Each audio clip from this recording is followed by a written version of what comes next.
that's not to really, I guess you can demean it from, the NHL, NBA, and baseball, but entirely different sports, entirely different mentality.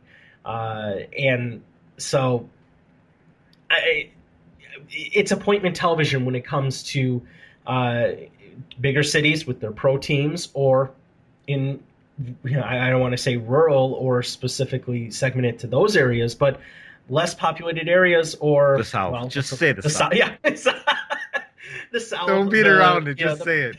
the Pacific Northwest. They're all about college. The Plain States, it's a lot of college stuff. Okay, sure, Illinois is in the plains, but Chicago really excludes. You can almost consider it two states, Chicago and Illinois. I know it's cliche or stereotype out there. Well, it's out there for a reason, because I genuinely believe someone from down in Cairo cares more about the Illini or the Rams, or Mizzou or Kentucky, as opposed to Illinois, U of I, or Northwestern, or the Bears. So it's all regionalized. So whether your big day is Saturday, aka News Day, as I'm told, or it's Sunday, either way, one of those days of your week is completely dedicated and revolves around and planned around a football game.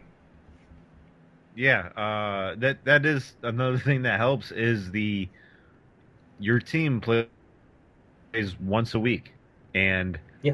uh, the whole week leads up to it, and the first few days after the game is talking about the game and coming down from it, and then what by Wednesday you're ready to talk about the next game. It's almost like the NFL teams and college teams, their week basically starts on Wednesday. That's when they really start planning for the next game. And it's kind of the same thing as a fan. You obviously on Monday you talk about uh, your game on either Saturday or Sunday, when you get back at work. Um, you have Monday Night Football to kind of, even if your team isn't playing, it's Monday Night Football. That's supposed to be the game of the week. You're still talking about that on Tuesday. Wednesday, you're start. Okay, next week we the fans, we play so and so, and you start looking forward to that. You start picking up players off the waiver wire for your fantasy team. You start filling out your pool sheets, all that. So it's kind of it. It all leads up. It comes down and then starts leading back up. And it's a short season. It's 17 weeks. It's fast. It just works. Yeah, it really does. Yeah, it, I think we hit a sweet spot, and we really try to hit a sweet spot as far as when we try to do our shows, because we try to hit a nice blend.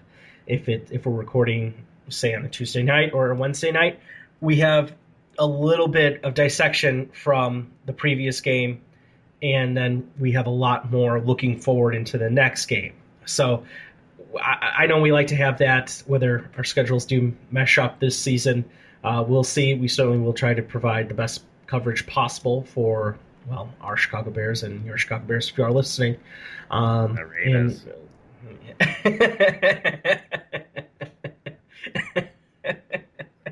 Patrick, you got to email us. You haven't done that. Do so. We'll be happy to read that. And roll tide. Yeah, true. True. I haven't heard from Anthony Alex in a while. I should drop him a tweet or a text. So, let's see. September call-ups happen in Major League Baseball. Rosters expanding to 40. The playoff rosters, I guess, are now getting set for the drive that is September. And I was talking with Megan, and one of the things that really needs to happen is the baseball season winding down right now. It just has to happen because, well, what are we doing? We're talking football. Guess what we're going to be dedicating most of the show about, granted the teams are bad right now, to football. And it almost seems like a missed opportunity. I just you feel that way because the Sox are bad and they only have two good players. See, I'm kind of excited about baseball right now. Okay, I and know you the have Cubs. you have a lot of good reasons. I know the Cubs aren't going anywhere. I don't want them to, but they now have maybe the second best hitter in baseball, and Chicago might hold the two best hitters in baseball right now.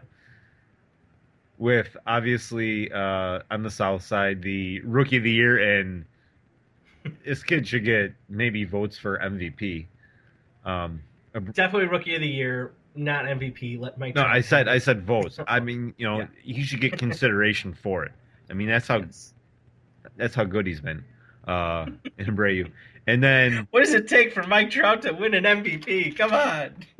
well, you know, other players are doing stuff that hasn't happened in 60 years. Okay, so he needs to do something.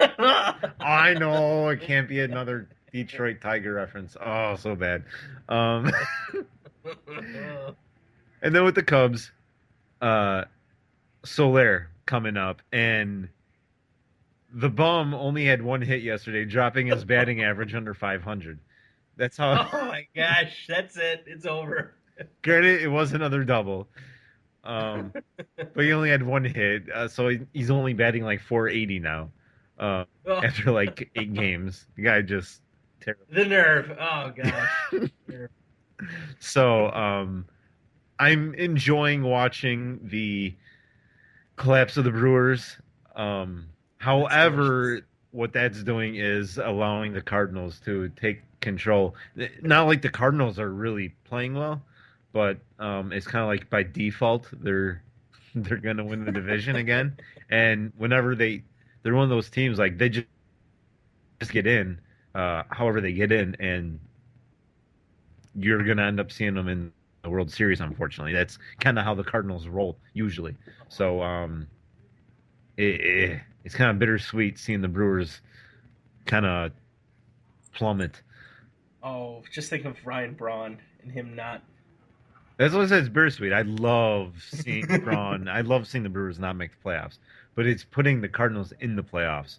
So, well, I'm hoping like Pittsburgh can go on a huge run here in the last couple weeks, and you know, sneak in as the division winner. That'd be ideal.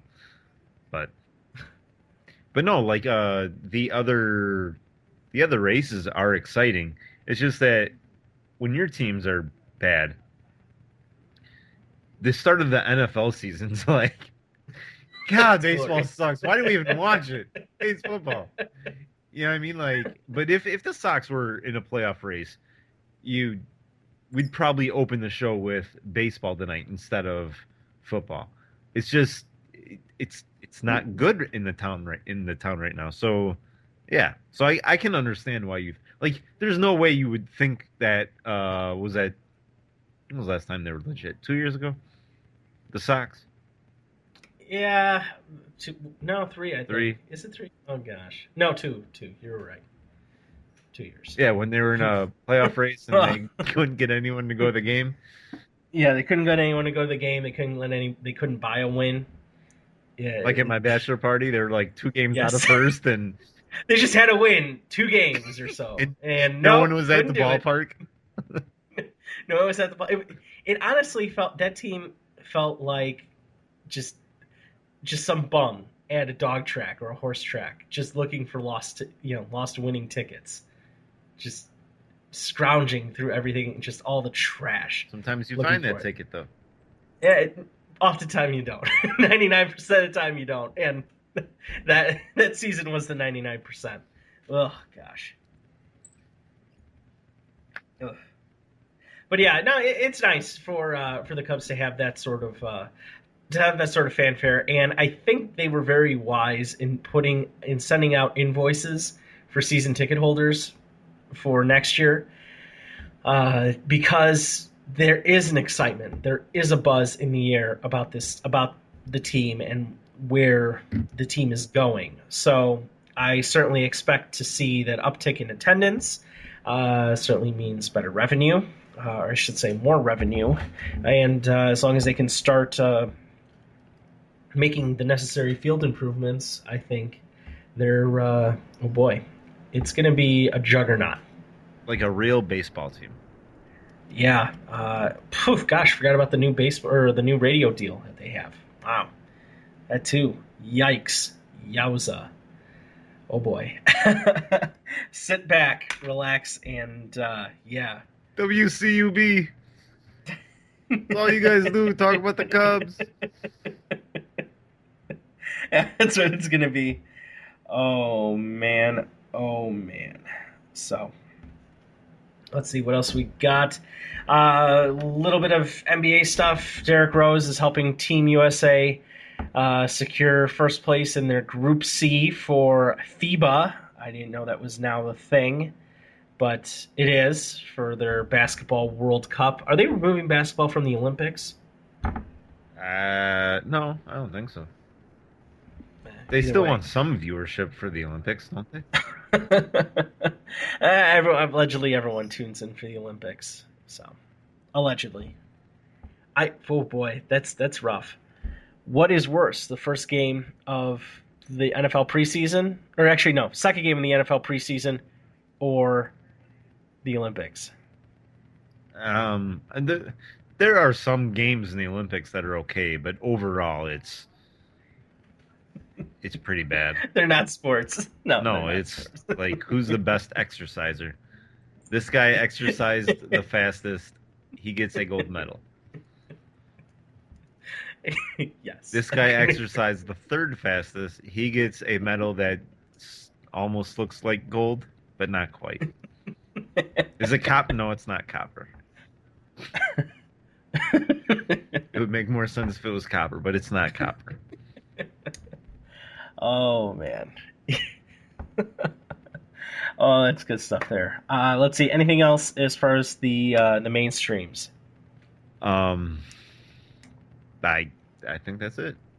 There'll be a lot more next week, though, when we have a week of NFL underneath our belts. But for now, that's it. Yes, we will. So we will say goodbye to our mainstream sports listeners out there. Thank you very much for listening. Again, if you do want to hop in, yes, it is a little bit of a late entry for you, but you can always hope for people missing week's picks and the such. Email us at iappodcast@gmail.com or tweet at us at iappodcasts, all one word, and we'll be happy to get you in to our Chicago Sports Update Pick'em tournament, or pool, I should say. Again, pride, not prize, unless you're willing to donate, and then it will become prize. So there you go. Thank you for listening to those mainstreamers, and we will talk to you next week. And moving on, we missed a week. Well, I skipped last week pretty much talking about wrestling. One thing I did notice and was really happy about was the new role that Damian Sandow has as the mule for Mike the Miz, Moneymaker. He's actually the stunt double for the Miz. Yes. I say mule because he's doing all the heavy lifting. Typically, do we have a safety? I think we have a safety. Might have to do the safety dance. Uh-oh. Hey, wait, we could get him on the show. He's not doing anything, right? Yeah, I think we can. Yeah, we can come in. We need a fishing expert. We do. He's got the copper. He does. Oh, that's our team name for next year. Oh, got it. Or I can change it now. That would be good. I got it. All right. Either way, back to wrestling. But what the best part about Damian Sandow being the quote unquote bodyguard stunt double for the Miz is that he gets TV time. He's getting TV time, and he's actually doing well in this role. It's still not what I would like to see. I'm sure it's not what most Sandow fans would like to see him in, but at least he is getting a little bit more exposure in a steady role, because before it was a different character every week, and it was funny, but he wasn't really able to showcase what he's able to do. He still hasn't really yet been able to showcase his ring ability, but the fact that I think he has a solid role now, I think makes it he's closer. Like, there will be a week where maybe it's a tag team match or something. So I think it's starting to go his way a little bit with this. So we'll see how it goes.